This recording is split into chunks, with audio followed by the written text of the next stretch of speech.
cause y'all know what it is. TSU Networx. I was with Rich Trapper. I Bricc with you.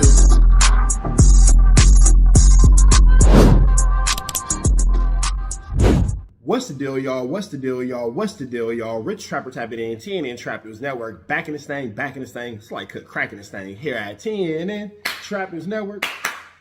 It's that good news you can use. It's that good knowledgeito you're not finna get in nobody's collegeito. Make sure you hit that notification bell at the top. Hit all, stay tapped in for the latest and the greatest. Hit that like, hit that hype, hit that comment, hit that subscribe button, and make sure you hit that share button for everything we got going on here at TNN Trap News Network. Make sure you tap in. Leave a comment because we're going back to the chili giveaway. So when we get to 31,000 subscribers, we're going to make sure that we pick the best comment between now and 31,000 subscribers. We're going to give you some chili, big dog. So it's important that you comment. It's important that you comment. It's important that you comment. Once we get 31,000 subscribers, we're going to make sure that we let y'all know an exact date and exact time that we will be doing a live to give away that money. You got Cash App, you got Apple Pay, you got Zelle, you got Venmo. Don't worry about it. We're going to make sure you get that chili. Make sure you hit that like button, that comment, that good subscribe button. TNN Trap News Network. We taking it back to the basics, man.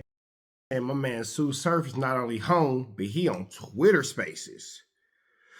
We finna jump into this conversation without no further do's or don'ts, man. They saying that's something that he might have said might be a flu flame. Let's get into it. Let's go. TSU Surf Spaces for quite some time since he did the Spaces, and I still haven't listened to it, but I have seen the reactions from the battle rap community. And I just think it's funny, man. You know, when you look back on the Kid Slade situation, the Adi Boom situation, when you look back on how all of these different things were handled, it really, I don't have to say anything because this type of stuff just exposes the battle rap community. One of the things that holds battle rap back is the lack of realness. Y'all think that it's everything else, and it's really just the fact that people look at it like wrestling. They hearing about y'all coming together and practicing rounds, and niggas is recycling rounds, and it's just, it don't got that fire that it would have if people were actually competitive to the point where nobody heard your rounds or you know, y'all actually put money up on the line instead of people getting paid whether they win or lose. That would bring the competitive nature back. But y'all let TSU Surf come in Spaces. I haven't heard any of it. I just see the titles and it's like, what?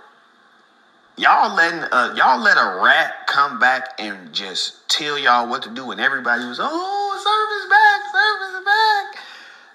That's the terrible. That's what makes the state of battle rap terrible. Y'all don't even have the nuts to challenge and question certain things, and it has nothing to do with it has nothing to do with anything other than popularity and fame, potential fame. You know, y'all trying to ride his skill set off into the sunset. So I decided, hey, let me just remind y'all of how bad Surf really did. Not y'all as in the battle rap community, because they don't care. I'm talking to the masses now. Let me show y'all what type of dudes these battle rap dudes really are, and then y'all can look at that battle rap shit and make your own judgment. But check this out. Now, throughout the years, a lot of people have argued that Surf and his co-defendants were all on the same page and agreed to take these plea agreements. I showed y'all one example of one co-defendant who was filing paperwork basically saying, hey, I wasn't involved in distributing no drugs or no racketeering with no Crips, and we know what was said. But this one I feel like is really important. Among those indicted with TSU Surf was a guy named Elijah Williams. They call him Lil Smith, right? Lil Smith was continuing to fight his case long after Surf took his plea agreement. So Surf pleaded out, I believe, in April of 2023. Yeah, he took his plea in April of 2023. This document that I'm about to show you is from November of 2023. Now, in this document, the government alleges that Elijah Williams, was still claiming 7 months after Surf took his plea that the indictment failed to adequately plead that Williams participated in the enterprise. It failed to adequately that nigga's trying to get up out of there. He don't want them papers on him. He's done. He's trying to get it going. plead that the enterprise had a hierarchy, and it failed to adequately plead that Williams committed overt acts in furtherance of the enterprise. So this dude is saying, hey, this paperwork that y'all laying out here, this does not sufficiently show that I'm a part of an enterprise. It don't show that I committed crimes in furtherance of the enterprise. And in order to show that I'm a part of the enterprise, like y'all gotta, for us to qualify as an enterprise for RICO purposes, we have to have a hierarchy. Y'all haven't shown a hierarchy. The indictment doesn't allege or show a hierarchy at all.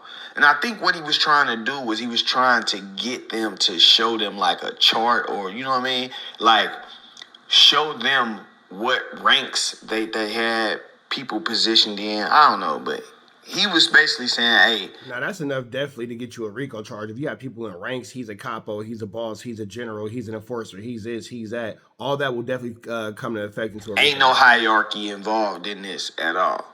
The government will respond to this, and they would highlight exactly what parts of the indictment actually do cover and expose the hierarchy. And I think that it's important to point these things out, because this gives you a better understanding of how they drew these things together.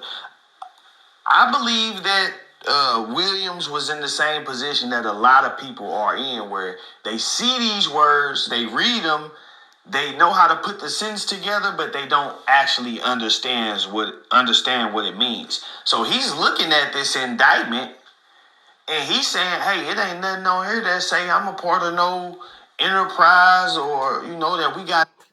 Now, if you look at that situation as a group and you see something that goes upon what you're not charged with, I can see why somebody would want to separate themselves. But if that's to the detriment of the group, somebody's going to call you a snitch for sure.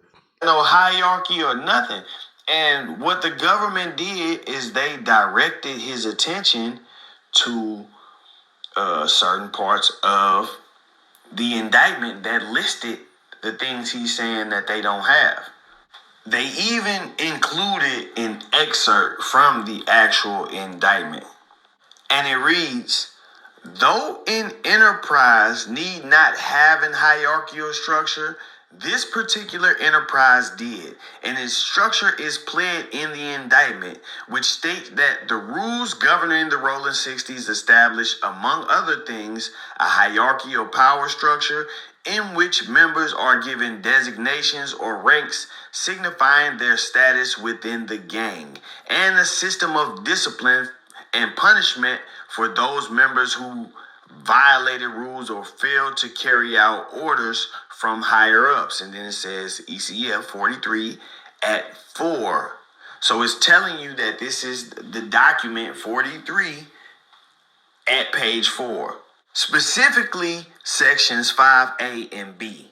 If you go to document 43, which is the indictment, and you go to page 4 and you go to section 5A and B, you will see the same things that the government quoted that he's saying is not in the indictment. The rule. So if the government is quoting and saying that it's not in, is saying that it's in the indictment, you saying that it's not. It seems like you might want to fire your lawyer and look at the situation from a different perspective, because brother, you are in the paperwork, and it's showing that you are not looking too favorable. Rules governing the Rolling 60s establish, among other things, a hierarchical power structure in which members are given designations or ranks signifying their status within the gang, and a system of discipline and punishment for those members who violate the rules or fail to follow orders. If you look at page 5, you will even see that they have a list that says members and associates of the enterprise. So they not only just use the term enterprise, but they identify the people that they consider members. Franklin, was a senior member of the Rolling 60s. Among other responsibilities, Franklin communicated with leaders of the Rolling 60s in other states, to include California and Pennsylvania, and issued orders that lower members were expected to follow. So they not only allege that they have a hierarchy and that you get disciplined if you don't follow orders, but they got Franklin listed as the guy who's given the orders that these guys got to follow or they face discipline. Warden was a senior member. Among other responsibilities, Warden organized the transport of large quantities of marijuana from California and other places to New Jersey and elsewhere. Warden also coordinated drug distribution, including heroin, marijuana in around Irvington and Elizabeth. Williams, whose paperwork we read, Bird, Terry, Cox, Edmonds, it names all of these guys as members of the enterprise. So while he's trying to challenge, hey, this don't say I'm a member of the enterprise, this don't say I did nothing in furtherance of the enterprise, this don't say nothing about a hierarchy. The government is referring back to the things that they have alleged in the indictment. Yeah, so it's looking like niggas have said too much, bro. You've done too much talking. You've done too much conversation. You've put too much into the universe, and now the government is coming for you. The government ain't tripping. They ain't taking it personal. But you did. You said all these things, and now it's looking like you're gonna have to eat that, big dog. Now, part of the reason why is because a member of the enterprise by the name of Rajah Cox, TSU Surf, has already come in and expressed a desire that I must get this case resolved as quickly as I can. My life with the Rolling 60s is over. I'm turning the page. I need to get back to my career and my daughter and my mother.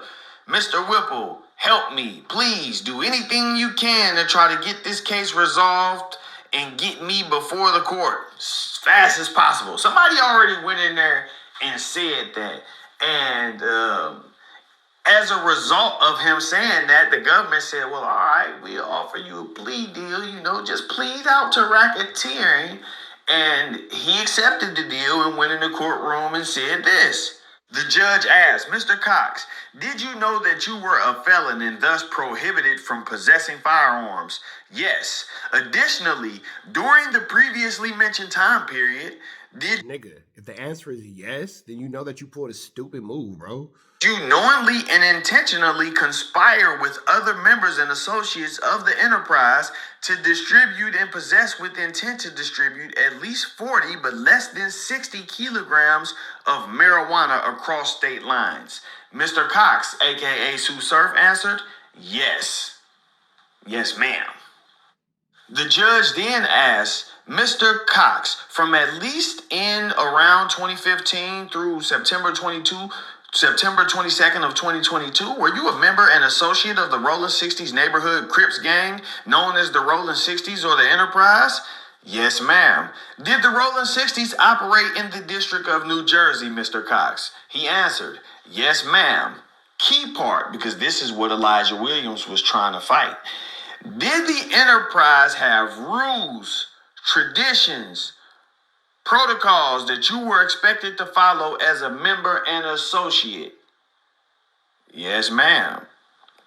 So everything that Lil Smith is trying to challenge here, the government TSU Surf is saying, yeah, you did. So I ain't saying that TSU Surf is telling on his homie, but you definitely not making it easier for your homie to come home, for sure. is referring him back to the indictment. And the reason they are doing so is because they are confident that the things alleged in the indictment are true, because they have a member of the enterprise who has already gone on the record and confirmed these things. Now, some of y'all might be confused and think that I'm just trying to draw stuff together that doesn't really go together. So I'm going to refer you to the end of this hearing where the judge asked the government if they have anything that they want to put on the record during these proceedings. Before they were allowed to speak, the government asked TSU Surf, is it fair to say at this time you are pleading guilty because you are in fact guilty of the offenses set forth in counts 1 and 3? And he said, yes, ma'am. Count 1 being racketeering, which lists all of those other people. So he's saying, yeah, I'm guilty of that, which includes those other guys. Then they asked the government, are there any representations the government would like to place on the record? And the government says yes. They said the United States makes the following representations to the court. First, the Rolling 60s Neighborhood Crips is an enterprise as defined in Title 18 United States Code, Section 1961. Second, the activities of the enterprise affected interstate commerce, including through the sale of marijuana, heroin, fentanyl, cocaine, and the use of facilities in interstate commerce. This makes you know that Surf did a little talking, because why are they talking? Yeah, it definitely makes it seem like Surf did a little bit too much talking, because they're talking about things that wouldn't have come up. They're not talking about wiretaps. They're not talking about informants. They're just talking about, you know, these little situations instead of circumstances. But it's like, why are they coming up if nobody's bringing them up? So it's like, how are they getting this information? Because it seems like TSU Surf is giving up a little bit too much information here. About marijuana, heroin, fentanyl, cocaine, all of this stuff, if he's only pleading out to guns. Everybody keeps saying he just took his own. Right. If you're talking about all these drugs, nigga, you had guns. Why are we talking about any type of drugs? That's an ATF case. Why you? Wait, he only had a gun case. Bro, they talking about all types of stuff in here. And this is his plea hearing. Third, that members and associates of the enterprise engaged in a pattern of racketeering activity as defined in Title 18 United States Code, Sections 1959 and 1961, in furtherance of the enterprise's objectives. Fourth, that the Rolling 60s Neighborhood Crips gang is a structured entity with a core of personnel which has remained intact through the years, and the group has an existence separate and apart from the commissions of any specific racketeering act. So after they ask him about protocols, procedures, rules, hierarchies, they come back and say, yes, the Rolling 60s is a structured entity. Fifth, had the matter proceeded to trial, the United States could have proven each and every element of count 1 and 3. This is all based on him saying, yes, I am in fact guilty of count 1 and 3. So now they saying, had this gone to trial, we could have proven every element of count 1 and 3. Surf didn't have a severance, so had it gone to trial, it would have included the other guys. And they now saying, based on what he said, we got it. And if you got any doubt about that, it says, the United States submit to your honor that these representations, which is what she just listed, her representations, coupled with Mr. Cox's affirmative answer. So it's not just what she's saying, it's also that put together with what TSU Surf said. The affirmative answers to the questions that you just asked of him provide a sufficient factual basis for the acceptance of his plea of guilty to counts 1 and 3 of the superseding. Yeah, TSU Surf definitely said too much. They have you for drugs. I'm sorry, they have you for guns. I'm not sure why you're bringing up drugs. There should be no mention of marijuana, fentanyl, or heroin at all. Like, you just did way too much conversation. You did way too much talking. But I'm going to let y'all catch the rest of this on Byron Blake's page, man. We about to the next one. Red dots to the left. You know the rest. We go. Protest the air, Smith. We on the air, protest the air at our best. You know that, man. Off the air. You know what I'm saying? We out here, ground zero for the neighborhood hero. We got all 4 corners. TMC, the marathon definitely continue. Mr. Bunker right here, live in the flesh. We out here, man. Trap knows. You know that, nigga. Dangerous. You can't come outside when it's dangerous. Work all in the floorboards. Tell the ops check the scoreboard. You can't come outside when it's dangerous. And if you shoot, you ain't miss. A nigga ball like game 6. A nigga ball like game 6. You can't come outside when it's dangerous. Gotta get the blicky when it's dangerous. Young niggas, we done came from Nathan. Thought we would stop, we just can't quit. Thought we would stop, we just can't quit. Ballin' like us niggas up in game 6. Miss it with the bullshit, you can save it. Ballin' like us niggas up in game 6. Game 60 bands on my neck when I got it on me. And I remember I was broke, I never let him hold me. Final seconds with my back against the wall, 81 points strong with this K, I call it Kobe. Running through this lettuce, nothing you can tell me. gotta watch my back, I know that they get jealous. Real shit, I got rich, ain't gotta embellish. Real life made men, they call us good fellas. And I ain't got anxiety, I know it's intuition. May never love a bitch, but I for sure play my position. I know the streets talking, I'm cracking, so I ain't tripping. I said I play for keeps, but I guess them niggas ain't listening. Sick like Jordan, call it game 6. Shoot like Curry, and I can't miss. Nah, you can't come outside when it's dangerous. You niggas never outside when it's dangerous. You can't come outside when it's dangerous. Gotta get the blicky when it's dangerous. Young niggas, we done came from Nathan. Thought we would stop, we just can't quit. Thought we would stop, we just can't quit. Ballin' like us niggas up in game 6. Miss it with the bullshit, you can save it. Ballin' like us niggas up in game 6. I've been winning, tell my ops check the scoreboard. Money in the attic, work all in the floorboards.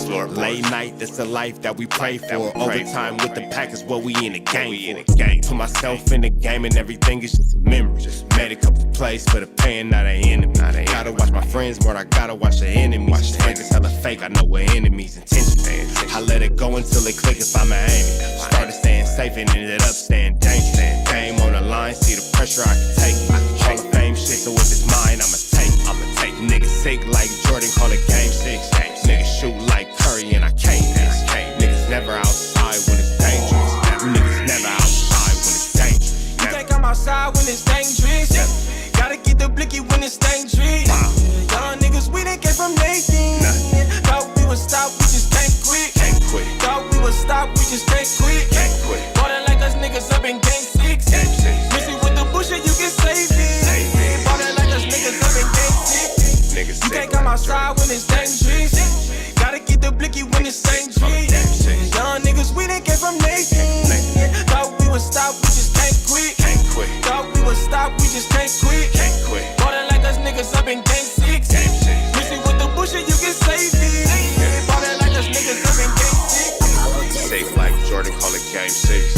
Shoot like Curry and I can't miss. You niggas never outside when it's dangerous. You niggas always inside when it's dangerous. Shoot like Curry and I can't miss. Niggas sick like Jordan, call it game 6. Niggas never outside when it's dangerous.